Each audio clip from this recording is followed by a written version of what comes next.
ઉનાળાની આકરી ગરમીને ધ્યાનમાં રાખીને જૂનાગઢ જિલ્લા વન વિભાગની ટીમ એક્શનમાં આવી છે। ગિરનાર વન્યપ્રાણી અભયારણ્યમાં વન વિભાગની ટીમે 56 જેટલા વોટર પોઈન્ટ કાર્યરત કર્યા છે। વિવિધ કુંડા અને પાણીના ટાંકા બનાવ્યા છે, જેમાં સોલર વોટર પંપ, પવનચક્કી તેમજ જરૂરિયાત મુજબ ટેન્કરની મદદથી પાણી ભરવાની કામગીરી હાથ ધરવામાં આવી છે। એક કુંડામાં અંદાજિત 3400 લીટરથી વધુ પાણી ભરવામાં આવી રહ્યું છે, જેથી વન્યજીવોને સતત પાણી મળી રહે।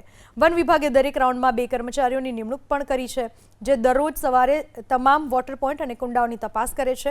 આ સમગ્ર વ્યવસ્થાનો મુખ્ય ઉદ્દેશ્ય વન્યજીવોને જંગલી વિસ્તારમાં જ પાણી મળી રહે અને પાણીની શોધમાં વન્યજીવો માનવ વસાહત તરફ ન આવે તેવો છે।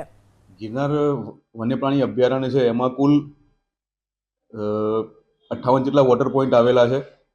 એ 58 વોટર પોઈન્ટમાં સોલાર ઉપર ચાલતા વોટર પોઈન્ટ છે, પવનચક્કીથી ચાલતા વોટર પોઈન્ટ છે અને ટેન્કરથી ભરવામાં આવતા વોટર પોઈન્ટ છે। ગિરનાર વન્યપ્રાણી અભયારણ્યમાં કુલ 2 રેન્જ છે અને 2 રેન્જમાં અલગ અલગ રાઉન્ડ આવેલા છે। રાઉન્ડ દીઠ 2 માણસોની નોકરી ગોઠવેલી છે। એ પ્રમાણે 2 માણસોને રોજ સવારે કુંડા ચેક કરવાના હોય છે, વોટર પોઈન્ટ ચેક કરવાના હોય છે અને વોટર પોઈન્ટમાં પાણી જ ભરવાનું હોય છે। અંદાજે 350 થી 400 લીટર એક કુંડામાં પાણી આવતું હોય છે। કોઈપણ વન્ય પ્રાણી પાણી વગર ના રહી જાય, તરસ્યું ના રહી જાય, એની ખાસ નોંધ લેવામાં આવે છે અને એને પાણી પૂરું પાડવામાં આવે છે।